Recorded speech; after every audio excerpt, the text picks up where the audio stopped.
Welcome everyone to Living with the Times.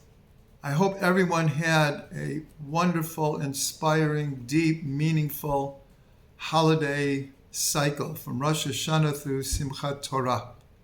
And now we're ready to begin the Torah again from Bereishit. So let's look at the second verse of the Torah, where it says, V'ha'oretz hayta tohu v'vohu, v'choshech al pnei ha'tahom, v'ruach Elokim mirachefet al pnei hamayim. The earth was chaotic and void, and darkness on the face of the deep, and the Spirit of God hovered over the waters.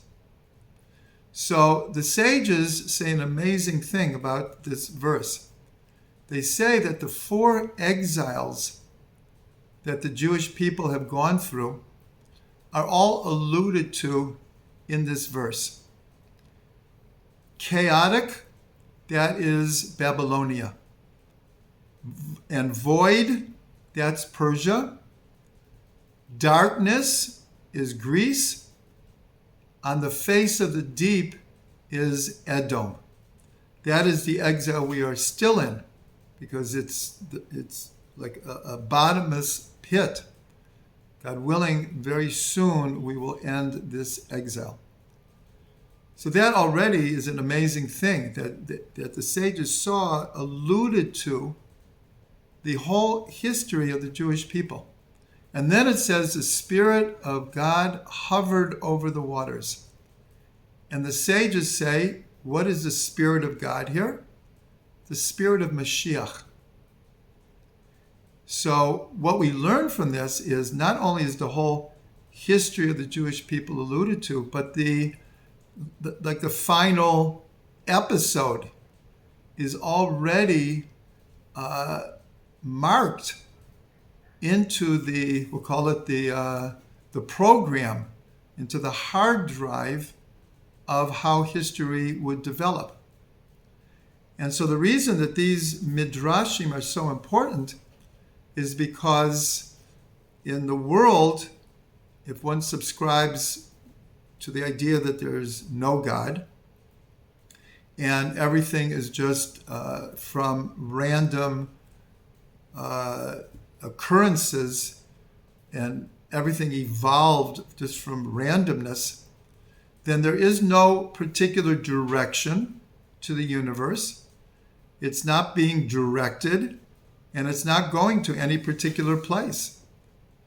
And this, of course, is very different than Jewish belief.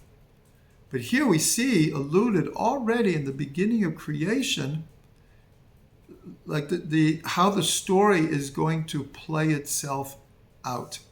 And especially the idea that the Spirit of Mashiach was hovering over the waters, because that is the idea that Mashiach could come at any time. We could say, had we deserved it, had we brought it upon ourselves, Mashiach could have come long ago. And that's what the prophet Isaiah says, that Mashiach will come be'ita acheshena. In its time, I will hasten it. And the sages ask, well, that's a contradiction. If it's in its time, how can you hasten it? And if you can hasten it, how can it have a time? So the sages answer, if we merit, it can be hastened. And if not, it will come in its time. There is a second allusion to Mashiach, also in the story of creation. And that is in what's called the second account of creation.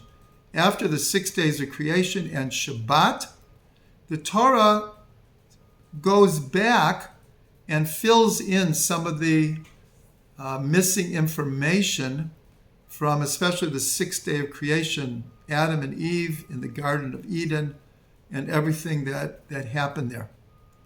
And the verse begins, Ve'ela toldot shemayim va'aretz behi baram, b'yom asot Hashem Elokim eretz v'shamayim. These are the generations of heaven and earth in their creation on the day that Hashem Elohim created earth and heaven. This word generations, toldot, can be written grammatically in a number of different ways. One is when it's full, it will have two vavs.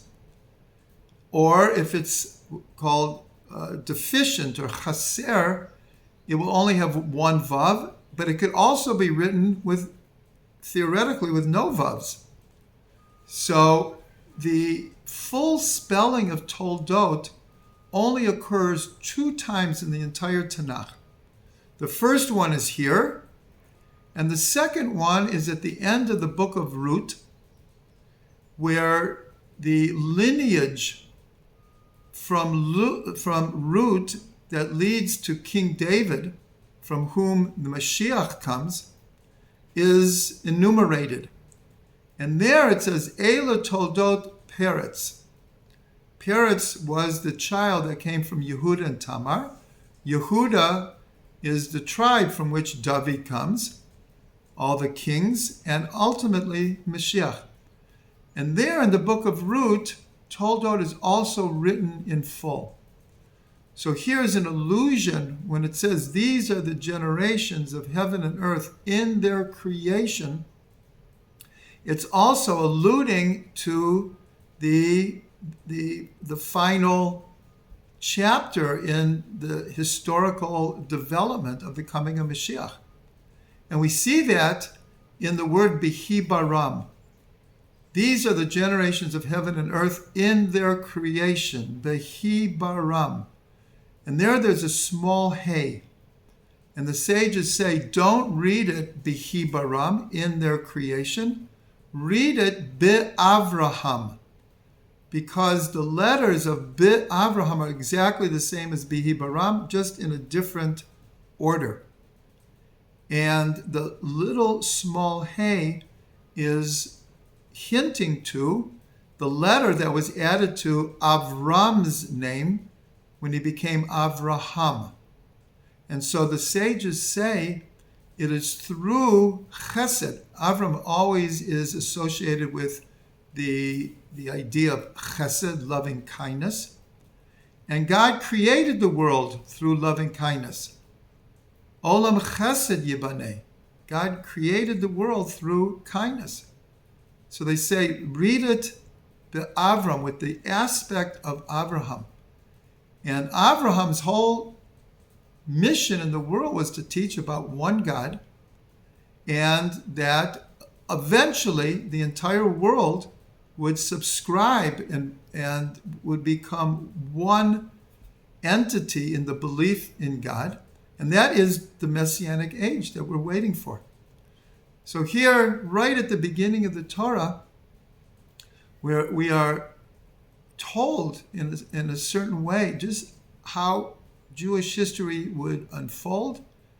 And of course, we are waiting expectantly for the Mashiach.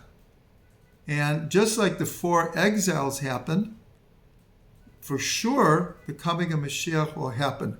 May we live and see it soon.